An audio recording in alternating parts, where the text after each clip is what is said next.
अस्सलाम वालेकुम स्टूडेंट। आज हमने जो इस लेक्चर में देखना है वो ये देखना है कि हमने थीसिस को राइट किस तरह करना है। और इस लेक्चर में थीसिस को राइट करने का एक कंप्लीट मेथड आप लोगों के पास है। How to write a thesis, मतलब हमने थीसिस जो लिखना है वो किस तरह लिखना है। थीसिस के कुछ स्टेप होते हैं लिखने के लिए। हमारे पास जो पहला स्टेप है थीसिस का वो ये है कि how to choose a thesis topic, मतलब हमने थीसिस में एक टॉपिक चूज़ करना है जिस पे हमने वर्क करना है। उसमें आप लोगों ने सबसे पहले ये देखना है कि first of all select a suitable thesis topic, मतलब आपने एक ऐसा टॉपिक चूज़ करना है जिसमें आप लोगों का इंटरेस्ट होना लाजमी है।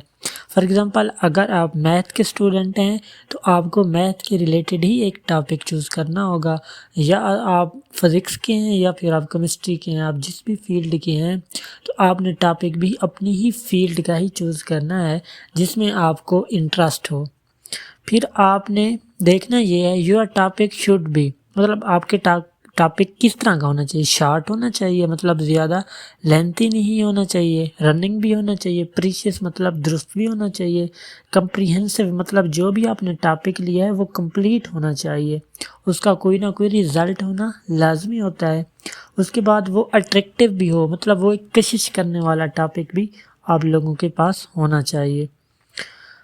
सेकेंड है how to write the initial page of thesis, मतलब हमने जो थीसिस राइट करना है उसके जो पेज होते हैं वो मतलब किस फॉर्म में होते हैं और उनको किस तरह लिखते हैं।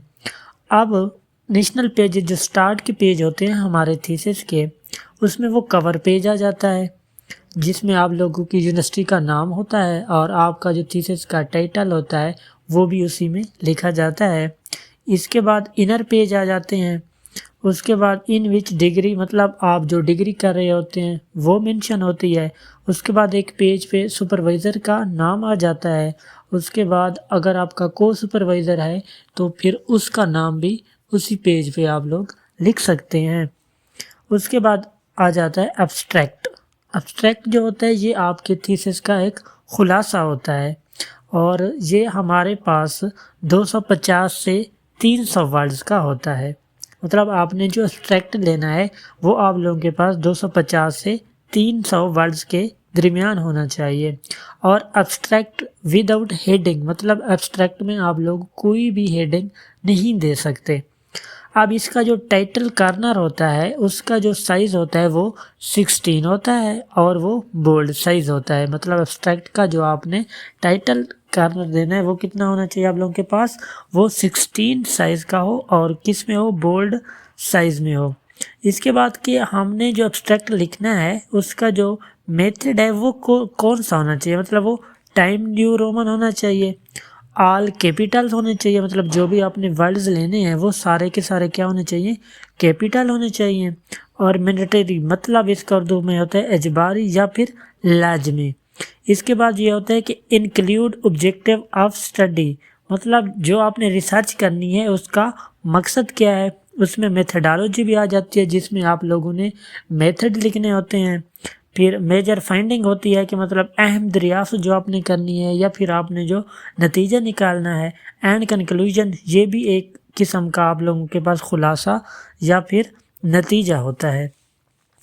अब एब्स्ट्रैक्ट के बाद अब हमने ये देखना होता है कि हमारे पास जो हमारे थीसिस में टेबल बनते हैं या फिर फिगर बनती हैं या फिर ग्राफ्स बनते हैं तो उनको भी हम कोई ना कोई क्या देते हैं, नंबर देते हैं। सबसे पहले हम आ जाते हैं टेबल कंटेंट पर कि टेबल कंटेंट क्या चीज़ होती है।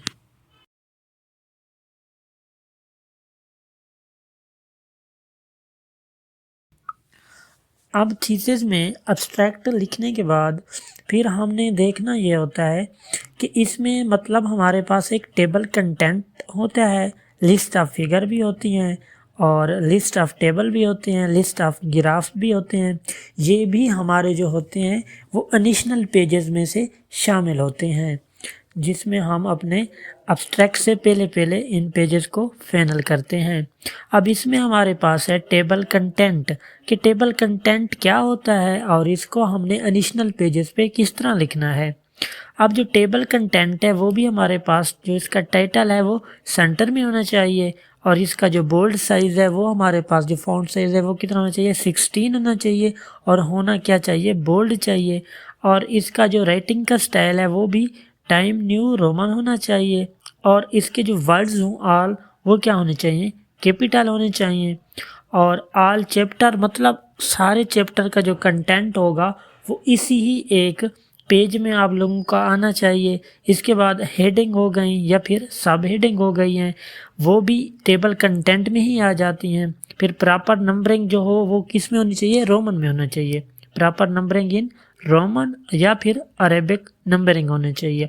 इसका मतलब ये है कि आपके टेबल कंटेंट में ये होना चाहिए कि आपके जो भी चैप्टर हैं उसकी हेडिंग है या फिर उसकी सब हेडिंग है। फॉर एग्जांपल आप लोगों के पास चैप्टर नंबर 1 है, अब चैप्टर नंबर 1 में जितनी हेडिंग है या फिर उनकी सब हेडिंग है वो सारी पेज के साथ टेबल कंटेंट में हो कि फर्स्ट चैप्टर के फिलहाल पेज पर आपकी फिलहाल हेडिंग है और फर्स्ट चैप्टर के फिलहाल पेज पर आपकी फिलहाल सब हेडिंग है। मतलब आपने जितनी भी हेडिंग देनी है चैप्टर नंबर 1 में, चैप्टर नंबर 2 में, अब अगर आपने चैप्टर नंबर 1 में जितनी हेडिंग दी हैं तो उनका पेज भी उसी टेबल में होना चाहिए। फिर आपने जितनी सब हेडिंग दी हैं चैप्टर नंबर 1 में तो वो भी उसी ही टेबल में होने चाहिए। जब चैप्टर 1 की सारी हेडिंग कंप्लीट हो जाएंगी तो उसके बाद आपने chapter number 2, chapter number 3, chapter number 4 मतलब आपने जिस चैप्टर का नाम मेंशन किया है उसकी सारी हेडिंग उसी ही टेबल में आनी चाहिए। फिर जब आप चैप्टर नंबर 2 स्टार्ट करेंगे तो उसके आगे आप लोगों के पास जो हेडिंग और सब हेडिंग आनी चाहिए वो सिर्फ और सिर्फ चैप्टर नंबर 2 की ही होनी चाहिए। इसी तरह चैप्टर नंबर 3, 4 और 5 करने हैं।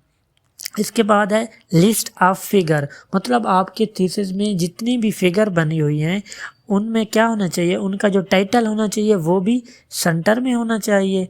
और उसके बाद उसका जो बोल्ड साइज़ है वो भी आप लोगों के पास कितना होना चाहिए, 16 होना चाहिए। जिस तरह टेबल कंटेंट का था इसका भी वैसे सेम होना चाहिए। और इसका जो स्टाइल है वो भी टाइम न्यू रोमन में होना चाहिए, मतलब जो आपने लिखना है उसको टाइम न्यू रोमन में लिखना है। और इसके जो वर्ड्स हैं सारे लिस्ट ऑफ फिगर के वो भी कैपिटल होने चाहिए।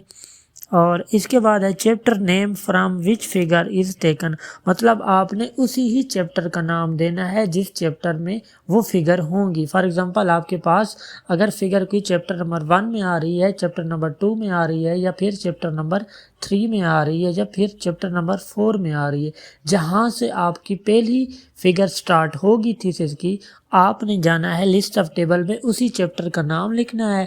और फिर वो उस फिगर को आपने कोई नंबर दिया होगा और उसका एक पेज नंबर पे होगा कि आपकी जो वो फिगर है वो किस पेज पे है, वहाँ पेज नंबर भी आपने मेंशन करना होगा। और आपने उस फिगर को जो नंबर दिया हुआ होगा वो भी आपने उसी ही टेबल में मेंशन करना होगा। उसके बाद होता है हमारे पास लिस्ट ऑफ टेबल्स, ठीक है। आपने मतलब सेम फिगर जो भी आपने टेबल आपकी थीसिस में है सेम उसी एक फिगर होगी, उस फिगर का कोई ना कोई रिजल्ट होगा आपके पास और उस रिजल्ट को आपने टेबल फॉर्म में लिखना है। अब जिस चैप्टर के आपने वो लेना है, टेबल लेना है, उसी ही चैप्टर में सेम उसकी फिगर होगी, मतलब वो सेम उसी ही चैप्टर का नाम दे के आप लोग उसको लिख सकते हैं। या फिर लिस्ट ऑफ ग्राफ्स हो गई, अब लिस्ट ऑफ ग्राफ्स भी उसी तरह आप लोगों ने इसको क्या लिखना है, सेंटर में लिखना है। और इसका भी बोल्ड साइज जो है वो फॉन्ट साइज वो 16 होना चाहिए और ये बोल्ड होना चाहिए। और आपके जिस जिस चैप्टर में भी कोई ग्राफ आए हैं तो आपने उसी चैप्टर का नाम दे के उस ग्राफ्स को क्या करना है, मेंशन करना है। लिस्ट ऑफ एब्रीवेशन ये भी उसी तरह का एक निताज होते हैं जो आपने टेबल जाके या आपने एक मेथड बनाना होता है।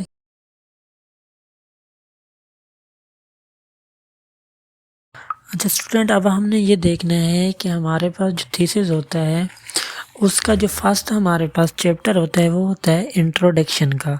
अब जो चैप्टर का नाम है या फिर जो इंट्रोडक्शन हम लिखते हैं तो उसका जो साइज़ है वो भी फ़ॉन्ट साइज़ कितना होना चाहिए, 16 होना चाहिए। और चैप्टर का नाम और इंट्रोडक्शन जो उसकी हेडिंग होती है उसको हम क्या लिखना होता है, बोल्ड फॉर्म में लिखना होता है। अब ये होता है कि इंट्रोडक्शन में क्या क्या चीज़ें हमें ज़रूरत होती हैं और इंट्रोडक्शन में हमने क्या क्या चीज़ लिखनी होती है। अब आपने जो भी टॉपिक लिया है वो आपका जिस भी सब्जेक्ट के रिलेटेड है, तो आपने उसी के ही रिलेटेड जो डेटा होता है वो इंट्रोडक्शन में लिखना होता है। सबसे पहले ये देखना है कि इंट्रोडक्शन हमारे पास कितने पेजेस का होना चाहिए। अब इंट्रोडक्शन वो एमफिल हो, अंडर ग्रेजुएट हो, ग्रेजुएट लेवल पर हो या फिर पीएचडी लेवल पे हो, तो उसका जो क्राइटेरिया है वो हर जगह मुख्तलिफ ही होता है। सिंपल अब हम अगर देख रहे हैं यहाँ आपने बीएस में, तो हमारे पास वो जो इंट्रोडक्शन है वो 3 से 5 पेजेस या फिर 5 से 8 पेजेस तक भी हो सकता है। मैक्सिमम वो हमारे पास जो होना चाहिए वो 7 से 8 पेज भी हो सकते हैं। मिनिमम मतलब हमारे पास 3 पेज हो, इससे कम इंट्रोडक्शन ना हो। और इंट्रोडक्शन में हमारे पास क्या होता है, सबसे पहले देखें, शुड बी 3 to 5 पेजेस, मतलब 3 से 5 पेजेस या फिर 6-7 पेज भी हो जाएं तो फिर भी नो इशू, लेकिन मिनिमम 3 पेज का होना ज़रूरी होता है। और हमारा जो लिखते हैं इंट्रोडक्शन, इसका जो फ़ॉन्ट साइज़ है वो हमारे पास 12 होना चाहिए। इसके बाद ये देखना है, first start with the background and history. सबसे पहले आपने जो भी टॉपिक चूज़ किया है इंट्रोडक्शन में, उसकी आपने एक हेडिंग देनी है। मतलब वो बैकग्राउंड के लिहाज से भी दे सकते हैं या फिर हिस्ट्री के लिहाज से भी। मतलब आपने जो भी टॉपिक चूज़ किया है उसके बैकग्राउंड में उस टॉपिक पे जो भी काम हो चुका है उसको भी आप इंट्रोडक्शन में लिख सकते हैं, या फिर उस टॉपिक की अगर कोई भी हिस्ट्री है तो उसको भी आप हेडिंग दे के इंट्रोडक्शन में लिख सकते हैं।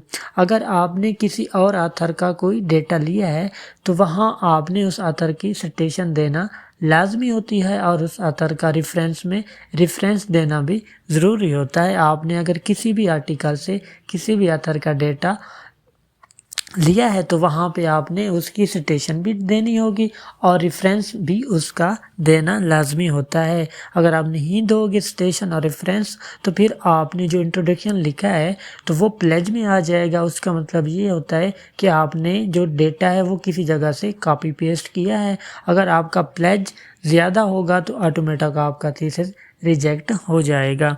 इसके बाद हमारे पास इंट्रोडक्शन में हेडिंग्स भी होती हैं और सब हेडिंग्स भी होती हैं, लेकिन एब्स्ट्रैक्ट में हमारे पास ना कोई हेडिंग होती है और ना ही कोई सब हेडिंग होती है।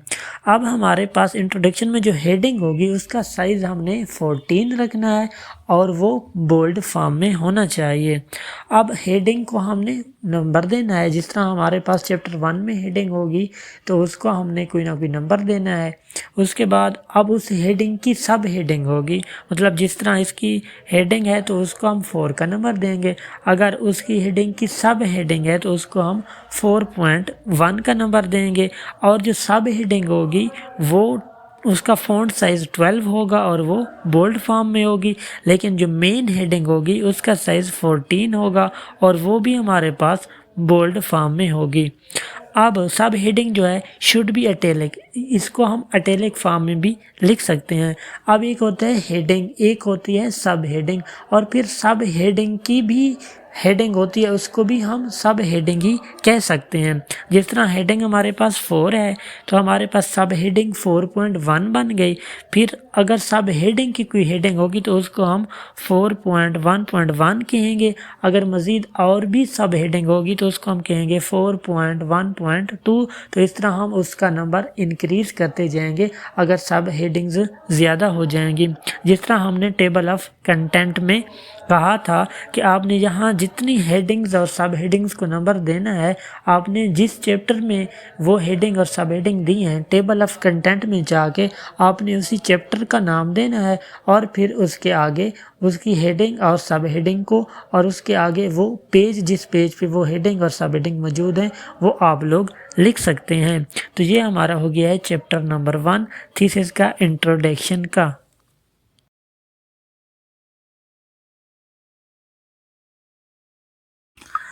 जी स्टूडेंट, अब हमने देखना है चैप्टर नंबर 2 कि हमारे पास चैप्टर नंबर 2 जो है थीसिस का वो होता है रिव्यू ऑफ लिटरेचर। अब चैप्टर का नाम chapter number 2 review of literature, इसको हमने किस में लिखना होता है, बोल्ड फॉर्म में लिखना होता है। और इसका जो फॉन्ट साइज होता है वो हमारे पास कितना होता है, 16 होता है। अब ये देखना है कि रिव्यू ऑफ लिटरेचर में हमने क्या चीज़ लिखनी होती है। रिव्यू ऑफ लिटरेचर का जो सबसे पहला है वो है लिंक्ड विद इंट्रोडक्शन। मतलब कि आपने रिव्यू ऑफ लिटरेचर को स्टार्ट करने से पहले ये देखना है कि आपने इंट्रोडक्शन में क्या डेटा पुट किया है। अब इंट्रोडक्शन में आपने जिस भी टॉपिक का डेटा पुट किया है तो उसी के रिलेटेड ही आपने रिव्यू ऑफ लिटरेचर में उसका डेटा पुट करना होता है।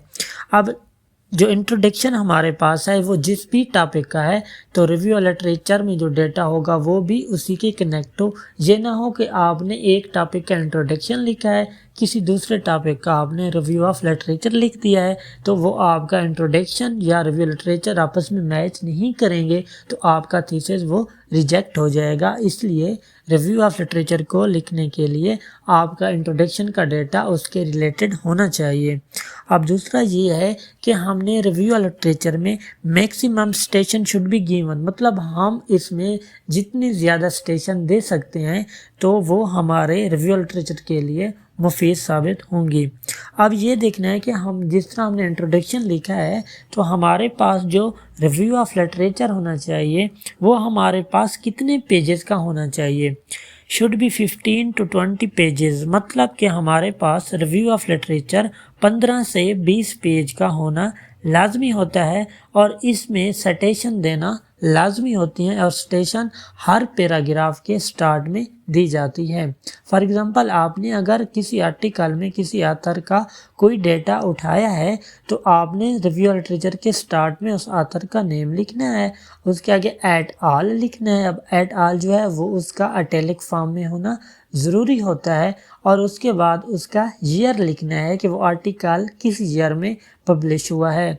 फॉर एग्जांपल आपने एक ऑथर का डेटा लिया है और उसका जो पेपर है वो 2025 में पब्लिश हुआ है तो स्टेशन में उसका ईयर भी आपने 2025 ही लिखना है।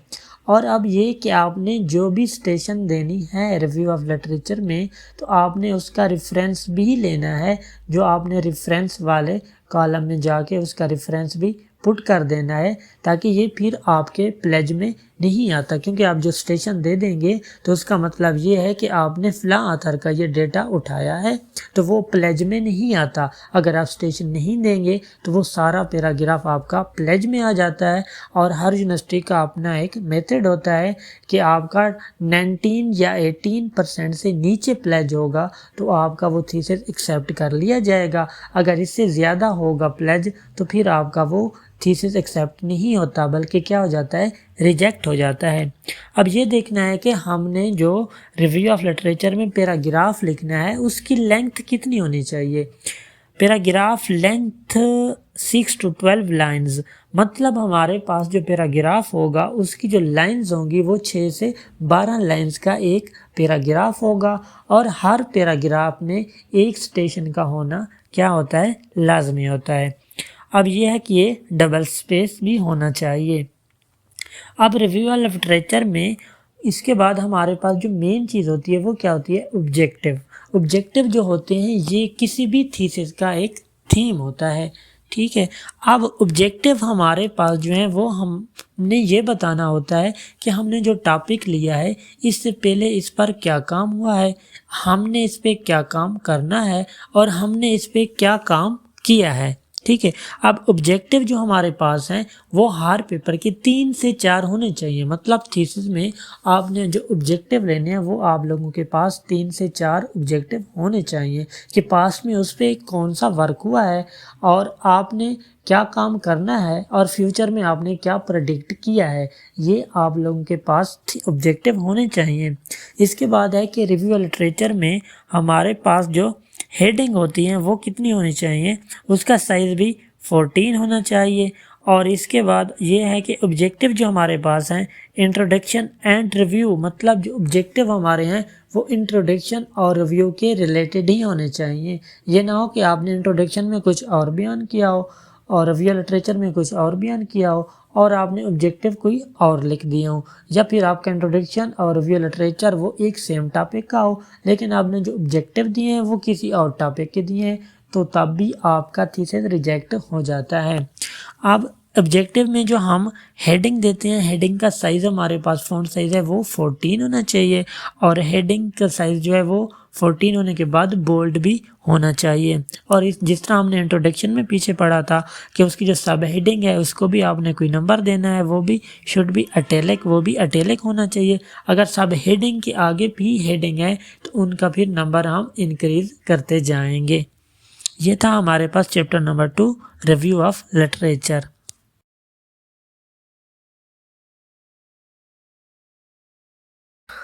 अच्छा स्टूडेंट, अब हमारे पास है चैप्टर नंबर 3 थीसिस का। और ये चैप्टर नंबर जो 3 होता है यही असल काम होता है जिसमें हमने करके दिखाना होता है। जो न्यू काम हमने करना होता है वो हमारे पास चैप्टर नंबर 3 ही होता है कि इस चैप्टर नंबर 3 में हमने कौन से पैरामीटर या कौन सी चीज़ें लेनी है और वो क्या करनी है, प्रूव करनी है। अब हमारे पास जो चैप्टर नंबर 3 है वो होता है how to write materials and methods and result of thesis. मतलब हमने यहाँ जितने भी हमारे पास मटेरियल होगा और जो भी मेथड होंगे हम वो चैप्टर नंबर 3 में ही राइट करेंगे। इसमें वो होता है डिज़ाइन होता है, मटेरियल एंड मेथड होता है। मतलब कि हमने जो पेपर की अपनी डिज़ाइनिंग करनी है उसमें जितना भी उनका मटेरियल होगा या फिर उनका डेटा होगा या फिर उनका मेथड होगा वो सारे के सारे हम चैप्टर नंबर 3 में ही लिखते हैं। जस्टिफाई दी डिज़ाइन, मतलब हम उस डिज़ाइन को क्लियर करते हैं कि मतलब हर पेपर का एक अपना अपना डिज़ाइन होता है, ठीक है। मतलब राइटिंग मेथड होते हैं पेपर को लिखने के। जिस तरह आपका डेटा है तो आपने अपने डेटे को उसी एक डिज़ाइन में उसको क्या करना होता है, लिखना होता है। एक्सप्लेन द मेथड, अब आपने जो भी मेथड लिए हैं वो आपने मटेरियल एंड मेथड्स में जो आपका चैप्टर नंबर 3 है उसमें आपने सारे मेथड को एक्सप्लेन के साथ क्या करना है, एक्सप्लेन करना है और उनको बयान करना है कि जो आपने मेथड उठाए हैं उनका क्या वर्क है और आपने उस पर क्या वर्क किया है। वो सारा मेथड जो तीसरा चैप्टर होगा उसमें आपने उसको डिटेल के साथ एक्सप्लेन करना होगा। अब इसमें भी जो हेडिंग होगी वो भी हमारे पास उसका जो साइज़ होगा वो कितना होगा, 14 होगा। और जो हमारे पास सब हेडिंग होगा उसका कितना होगा, वो उसका साइज़ 12 होता है। लेकिन ये होता किस में है, बोल्ड में होता है। लेकिन जिस तरह आपका चैप्टर नंबर 3 है तो आप जो हेडिंग देंगे वो 3 देंगे और जो सब हेडिंग होगी वो 3.111 जिस तरह हम पहले कर रहे थे। अगर आपके पास चैप्टर नंबर 1 है तो उसकी हेडिंग 1 से स्टार्ट करनी है, कि चैप्टर नंबर 2 है तो 2 से करनी है, चैप्टर नंबर 3 है तो 3 से आगे करनी है। मतलब जो भी आपका चैप्टर होगा जो आप नंबरिंग देंगे उसी चैप्टर के नाम की ही देंगे। उसके बाद है स्टार्टिंग मटेरियल मेथड, कि आपने स्टार्ट क्या करना है। Laboratory detail place where experiment perform, आपने सबसे पहले अगर किसी लेबॉर्ट्री में कोई एक्सपेरिमेंट किया है तो आपने उस लेबॉर्ट्री की प्लेस, मतलब आपकी वो यूनिवर्सिटी में है या आपने बाहर जाकर किसी और लेबॉर्ट्री में वर्क किया है, तो आपने जहाँ भी एक्सपेरिमेंट किया उस लेबॉर्ट्री की जगह के वो कहाँ पर है, वो किसी यूनिवर्सिटी में है या वो फिर बाहर किसी जगह पे भी है, उसकी आपने भी थोड़ी सी डिटेल देनी है कि मैंने इस लेबॉर्ट्री में वर्क किया है और ये मेरे पास नतीजे आए हैं। सिंपल कलेक्शन, और दूसरी बात ये होती है कि आपने सिंपल कलेक्शन करने होते हैं जिस पे आपने अपने मेथड लगाने होते हैं। अब हमारे पास है चैप्टर नंबर 4, वो है रिजल्ट्स डिस्कशन।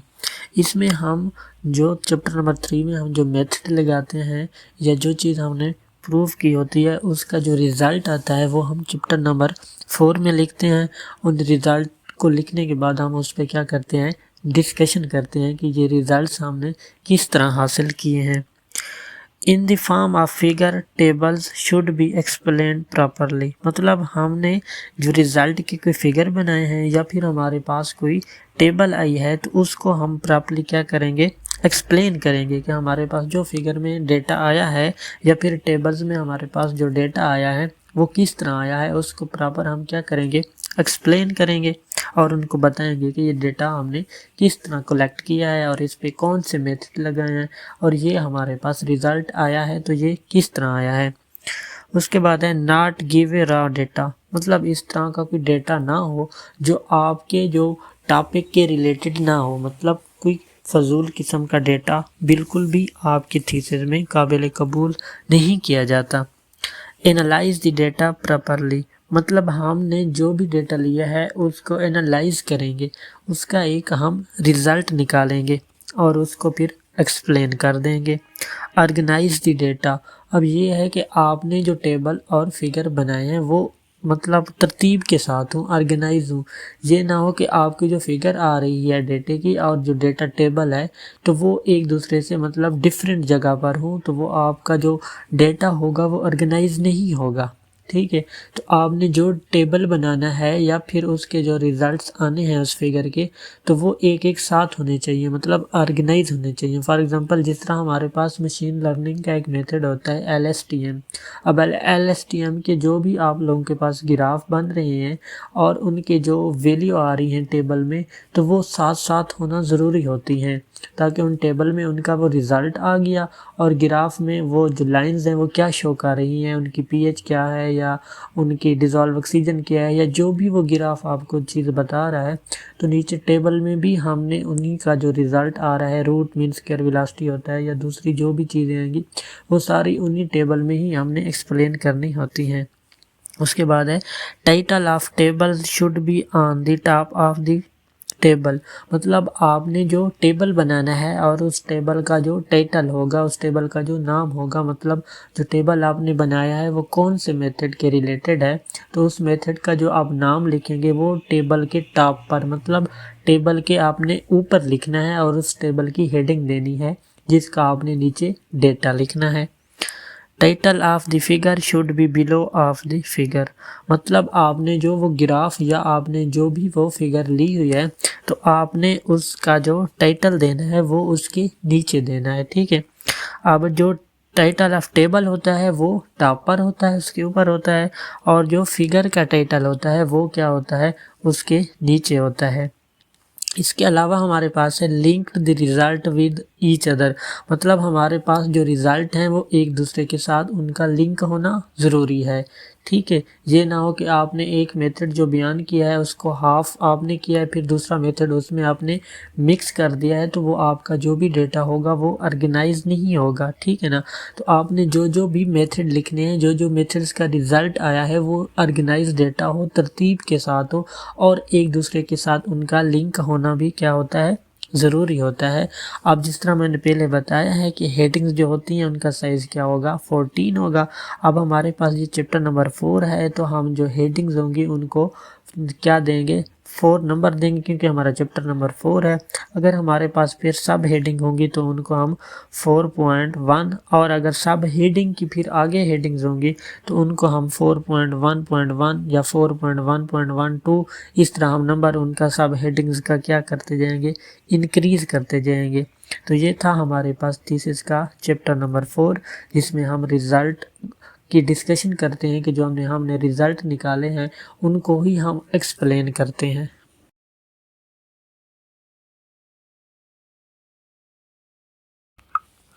जी क्लास, तो अब हम आप नेक्स्ट चैप्टर मतलब result and discussion chapter number 4 है, उसके बाद हमारे पास चैप्टर नंबर 5 या फिर उसको चैप्टर नंबर 6 का नाम भी दे सकते हैं। उसमें हमारे पास कंक्लूजन होती है या फिर समरी होती है। उस चैप्टर को नाम आप कंक्लूजन का भी दे सकते हैं और समरी का भी दे सकते हैं। इसका मतलब ये होता है कि आपने जो पहले 4 चैप्टर लिखे हैं उनका आपने खुलासा लिखना होता है, 1 से 2 पेज का। ठीक है, इसको हम कंक्लूजन भी कह सकते हैं और समरी भी कह सकते हैं कि यह हमारे थीसिस का खुलासा है।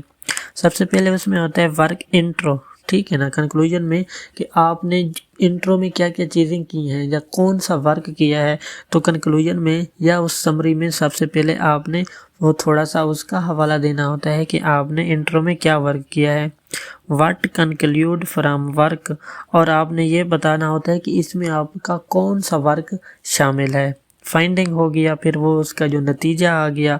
फ्यूचर डायरेक्शन, ये भी आपने इस समरी में बतानी है कि आपने जो इस पे काम किया है फ्यूचर में ये कहाँ पर अप्लाई किया जाएगा, या फ्यूचर में आपने जो डायरेक्शन दी है अपने थीसिस की ये कहाँ पे इसको हम अप्लाई करेंगे या ये कहाँ पे इस्तेमाल किया जा सकता है जो आपने रिज़ल्ट निकाले हैं।